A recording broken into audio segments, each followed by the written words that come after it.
Hey everybody, welcome back to C&S Corvettes in sunny Sarasota, Florida. It's your Corvette buddy Lyle, and we're going to do a shop walk around today, a post-Thanksgiving shop walk around.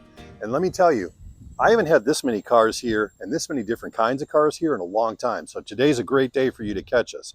First of all, we have brought our 72 big block back out of storage over at the warehouse. We're going to get that all cleaned up. And we're going to start driving that regularly because it's going to be going on Bring a Trailer fairly soon. That's the one with the 502 horse, 502 inch GM crate motor in it. But yeah, she's a little dusty. We're going to get her cleaned up and get her going.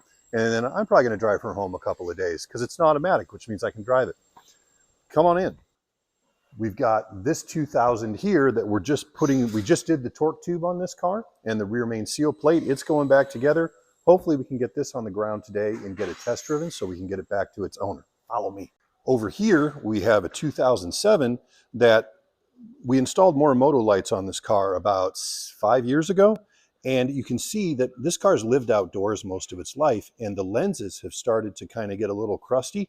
And Morimoto, being the good company that it is and having the excellent warranty it does, have provided this owner with a brand new set of Morimoto headlights. So Blake's going to go ahead and change those out. And then we're going to ship them back and he's going to get refunded for them. So little warranty work today. Thankfully, we're dealing with good companies who take care of their product. Now this car just rolled in here like 5 minutes ago. It's here for a general inspection and for a couple of little issues. This is a 1958 fuel injected Corvette. This beautiful dark gray color, red interior, 4-speed manual transmission. This car is absolutely gorgeous. Go ahead and walk around it, Tony. Show them how pretty this thing is.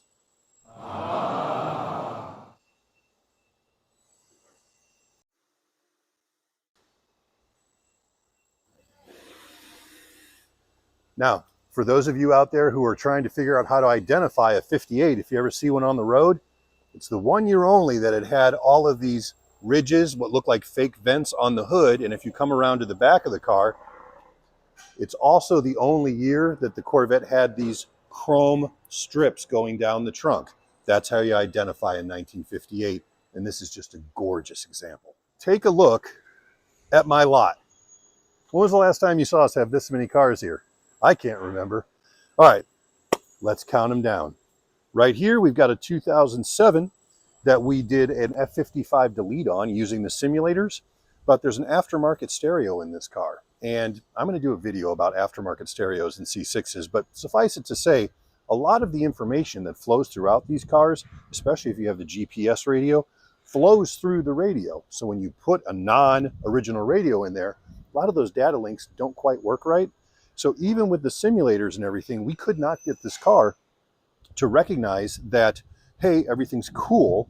So we actually had to bring it back in and use our Tech 2 GM computer to actually eliminate the F55 option from this car's brain to where it doesn't think it was even born with that option. All good, no problem, car's ready to go home. 1976 came in on the hook. This car, regular customer of ours, car wouldn't start. So came in on a flatbed, and in about 30 minutes, Blake had it figured out. The HEI coil and the HEI pickup module had both gone bad. I'm guessing one went bad and smoked the other, but we put 2 new ones in it. Car starts and drives. That customer's waiting to come home. This one, my car.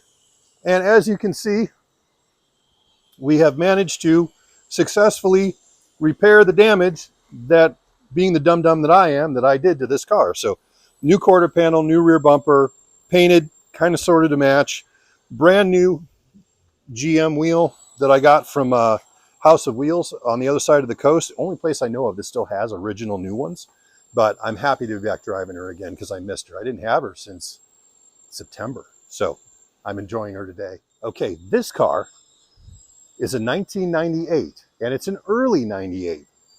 Some of these cars have a problem where there's a short that occurs in the electronic brain control module, and it actually melts the wiring harness plug that plugs into it like to goo. It can burn the car to the ground. Thankfully, that didn't happen with this car, but it did melt the plug when the brain went bad internally. So this customer really wanted his car right. So he was able to locate a good donor pump and module assembly that came all the way out of California. And we had a donor harness to replace the one that was burned in the car.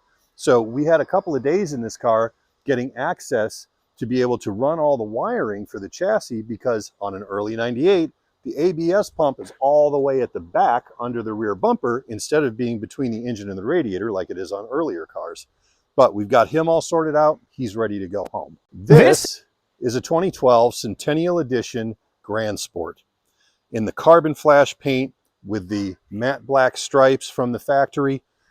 This belongs to a realtor in town, and he has been not driving the car much, and the battery had gone dead and it wouldn't start. So obviously we figured out pretty quickly that the starter had given up the ghost. Put a new starter in it, no problem, start and drive. We replaced his cup holder assembly, and we told him that he really needs tires, but evidently he already knew about that, but he's been waiting for this particular tire tread to become available again, and now he's going to get new tires put on it. But absolutely gorgeous. And if you can see how beautiful that carbon flash is in the sun with the different kind of bluey gold metallic flake in the paint.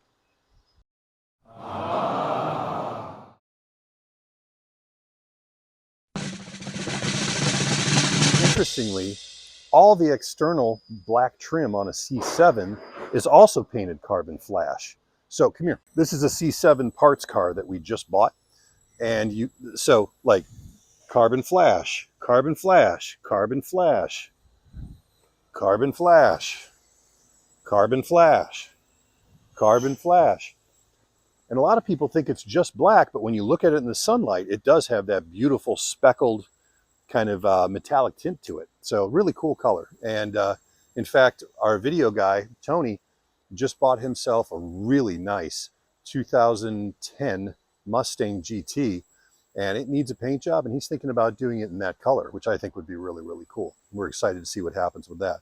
So as you can see, guys, we have a lot going on at the shop right now. We're in a crunch period because we're trying to get a bunch of people in and fixed before the holidays hit. And we're also trying to sprinkle in the people who missed their appointments during the 2 weeks we lost, 2.5 weeks we lost to hurricanes back in October. So that's why we're so inundated right now. But yeah, that's where we're at. Thanks for joining me today. I hope you enjoyed a little bit of the shop walk around. And if you want additional pictures or additional information, put it in the comments below. Thanks so much.